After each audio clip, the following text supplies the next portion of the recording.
ഒരു നിമിഷം ഒന്ന് ആലോചിച്ചു നോക്കൂ. നമ്മുടെ പ്രപഞ്ചത്തിന്റെ ആദ്യത്തെ ശ്വാസം നമുക്ക് കേൾക്കാൻ കഴിഞ്ഞാലോ? വെറും കേൾക്കുക മാത്രമല്ല, അതിന്റെ എക്കോ കാണാൻ കഴിഞ്ഞാലോ? യെസ്, നമ്മൾ ഇന്ന് ഡൈവ് ചെയ്യുന്നത് പ്രപഞ്ചത്തിന്റെ ആ ബിഗ് ബാങ്ങിന്റെ ബാക്കി പത്രത്തിലേക്കാണ്. കോസ്മിക് മൈക്രോവേവ് ബാക്ക്ഗ്രൗണ്ട് റേഡിയേഷൻ എന്ന പ്രതിഭാസത്തിലേക്ക്. എന്താണ് ഈ CMBR? CMBR എന്നാൽ കോസ്മിക് മൈക്രോവേവ് ബാക്ക്ഗ്രൗണ്ട് റേഡിയേഷൻ. വളരെ ലളിതമായി പറഞ്ഞാൽ CMBR എന്നത് പ്രപഞ്ചം അതിന്റെ ചെറുപ്പകാലത്ത് പുറത്തുവിട്ട ഒരു തരം താപമാണ്. ബിഗ് ബാങ് സംഭവിച്ച ഏകദേശം 3,80,000 വർഷങ്ങൾക്ക് ശേഷം പ്രപഞ്ചം തണുത്തപ്പോൾ അന്ന് പുറത്തുവിട്ട പ്രകാശമാണ് ഈ റേഡിയേഷൻ. ഇതിന്ന് പ്രപഞ്ചം മുഴുവൻ ഒരു ബ്ലാക്ക് ബോഡി റേഡിയേഷനായി ഏകദേശം 2.7 കെൽവിൻ താപനിലയിൽ നിലനിൽക്കുന്നുണ്ട്. ആകസ്മികമായ ഒരു കണ്ടെത്തൽ. ഇത് ഒരു ബോധപൂർവമുള്ള കണ്ടുപിടുത്തമായിരുന്നില്ല.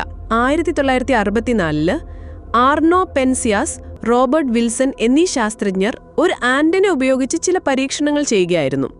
അപ്പോൾ അവർക്ക് എല്ലായ്പ്പോഴും ഒരു നേർത്ത ഹിസ്സിംഗ് നോയ്സ് കേൾക്കാൻ മാറ്റമായിരുന്നു.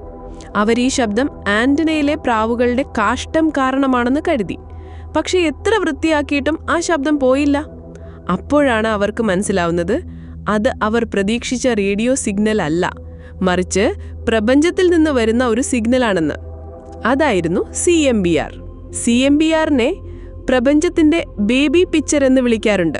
കാരണം ബിഗ് ബാങ്ങിന്റെ ആദ്യകാലങ്ങളിൽ പ്രപഞ്ചം ഒരു ഇരുണ്ടതും അതാര്യം ഒപ്പേക്ക് പ്ലാസ്മ അവസ്ഥയിലുമായിരുന്നു. പ്രകാശത്തിന് അതിലൂടെ സഞ്ചരിക്കാൻ കഴിഞ്ഞിരുന്നില്ല.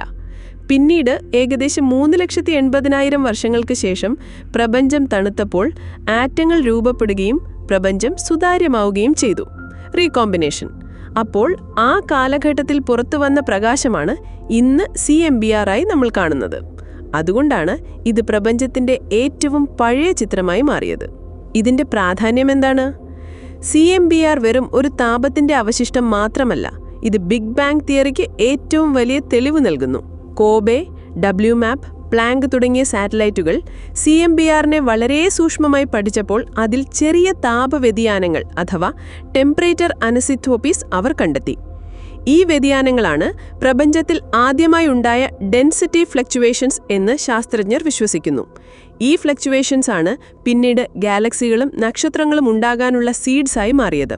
CMBR ഒരു ഏകീകൃതമായ താപമാണെങ്കിലും ഈ സൂക്ഷ്മ വ്യതിയാനങ്ങൾ നമ്മുടെ പ്രപഞ്ചത്തിന്റെ ഇന്നത്തെ രൂപത്തിന് കാരണമായി തീർന്നു. കൂടുതൽ മൈൻഡ് ബ്ലോയിങ് കോൺസെപ്റ്റുകളുമായി അടുത്ത എപ്പിസോഡിൽ കാണാം. സിൽവർ സ്ക്രീൻ സ്ക്രോൾസിലേക്ക് ട്യൂൺ ഇൻ ചെയ്യുക. സൈനിങ് ഓഫ്, നിങ്ങളുടെ സ്വന്തം പാർവതി.